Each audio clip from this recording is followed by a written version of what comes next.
So it starts like this. I'm at work and a text message comes in. And the text message says, I need a haircut. So I respond, okay. A few minutes later, it's followed up by another message. Can you make the appointment for me? So in the middle of a busy day, people standing at the door, 100 emails waiting to be answered, I just reply back very quickly, okay. About an hour passes, and another message comes in. Well, did you make the appointment yet? So effectively, what has happened is my son is now managing me, making the appointment that he should have made to begin with. And had I made the appointment, let's say for Friday at 3 p.m., it's highly likely I'd get a message back, well, no, that doesn't work for me. I need Wednesday at 10, and can you fix that for me? So fast forward to the holidays, and I'm standing in the living area, and I overhear my son having a conversation with a family member.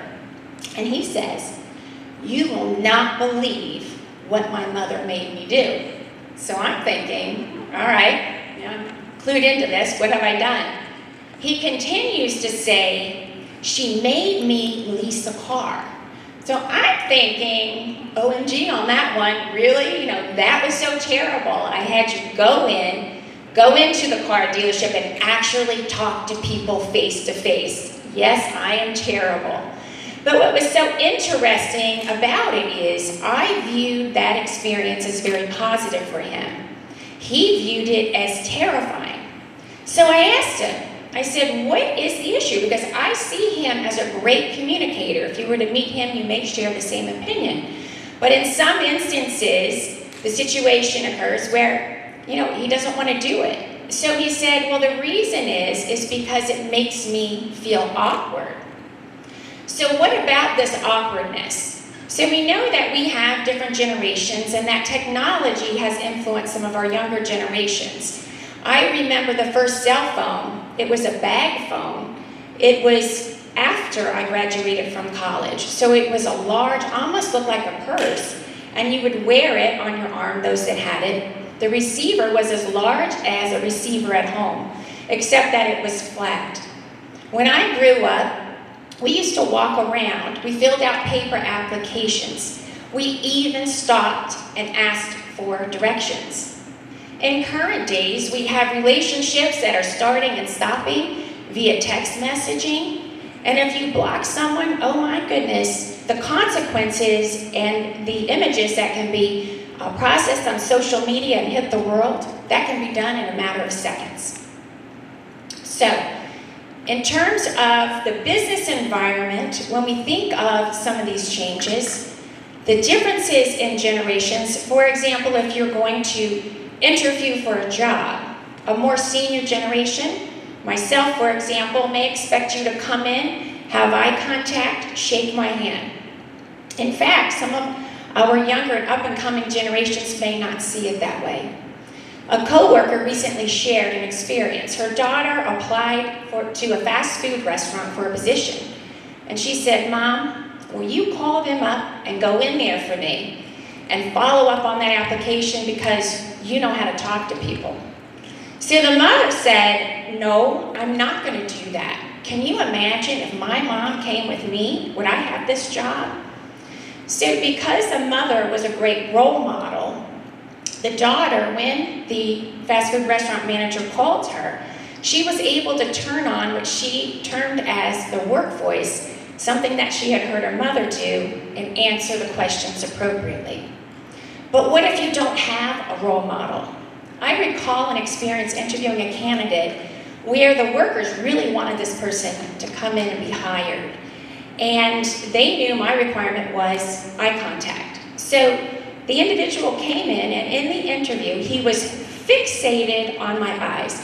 I thought that his eyes were going to pop out of his head. He didn't blink, he didn't move, he was staring me straight in the eyes. So very quickly, I realized that they must have tipped him off where you need to make eye contact. And, someone forgot to say, but you can blink, because he didn't blink the entire time.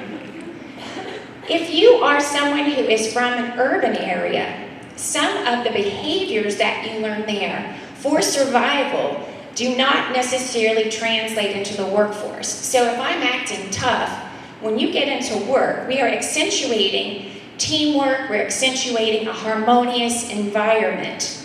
Acting that way on the street, I am told that if someone approaches you, may be a sign of weakness and it may put you in jeopardy. One of my stepsons had an astute observation. It had to do with connectedness. How connected are we? How connected should we be? On his own, he decided that his current model cell phone was running his life, and it was impeding his ability to communicate. So on his own, he decided to go back to a very early version of the phone, which would be a flip phone. His basic needs are met.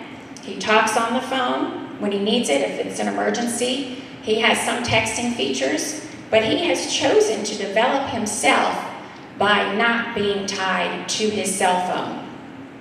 When we think of technology and we think of it in a sales context, can you imagine emails coming in and with no interpersonal communication, people trying to sell you?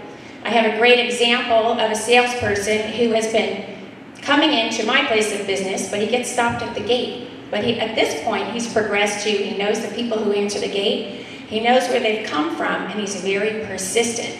Now, the question may be, have I seen him yet? No. But I'm standing here talking about him because that person realizes that it's the face-to-face interaction, it's those business relationships that are so very important.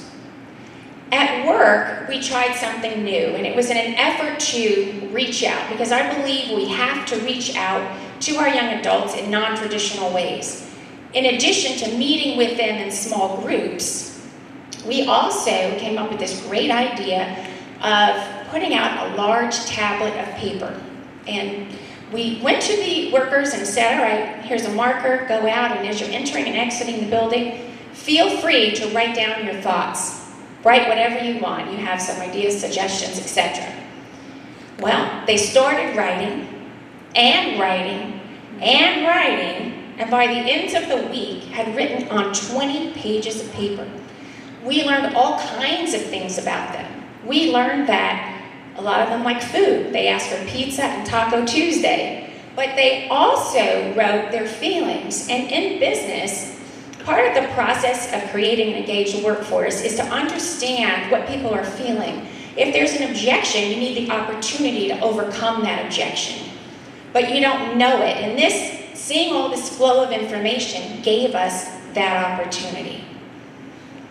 When we're in our cars and we're driving and someone cuts us off, we are doing all kinds of communication in that armored vehicle because no one can touch us. We're in there. We can say whatever it is that we want.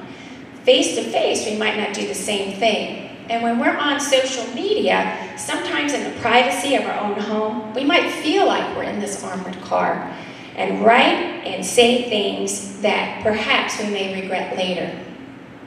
As business leaders and as parents, it is important for us to ensure that we are creating those opportunities to develop skills, communication skills in our young adults. It is extremely important for them to move forward because these skills are translatable, they're portable, and they can be used in business.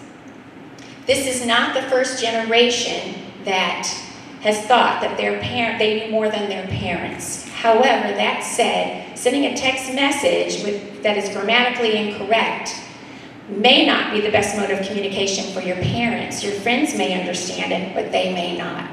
So as you're going through life and you're going through school, focus on communication, develop your skills, translate them into the people around you, into your bosses, into the business world, with your friends. We know that people who have great communication skills have an awesome opportunity for success. Thank you.